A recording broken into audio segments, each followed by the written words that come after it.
Hi everyone and welcome back to HomeHeadChef. Today I'm going to be showing you how to make buttercream frosting. Buttercream frosting goes great on any cake or cupcake. All we need is 4 ingredients and about 7 minutes to make it, and it's really simple. So let's step up to the cutting board and see what we need.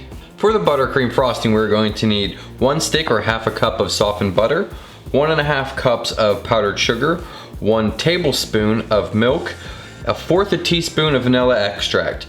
And if you want to make it colorful, you can add in any colors that you want. You can use a stand mixer or a hand mixer, whatever one that you have on hand. We're gonna go in with our butter. We're gonna mix this on medium-high speed for about 4 minutes. We wanna get some air incorporated into it and get it nice and light and fluffy. About every minute you wanna scrape down the sides, bring it back into the middle.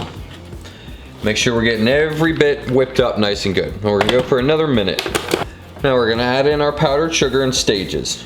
Do a little bit at a time. We're gonna start off on low speed. We're gonna get it all well combined.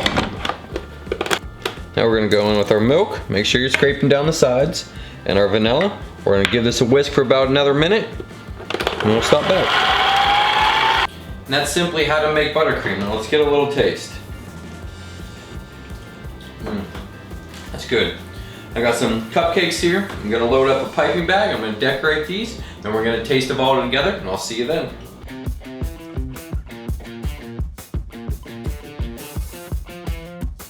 All right, let's taste it all together. I got it all over me. It's a sign that it's good. It's light, it's creamy, it's slightly sweet. It's not really sweet, but it's just sweet enough. If you like what we're doing here, you can also check us out on Facebook and Instagram at HomeHeadChef. If you wish to support the channel so we can keep making videos, you can swing by our Patreon account, which is also HomeHeadChef. Thanks for stopping in, and we'll see you next time.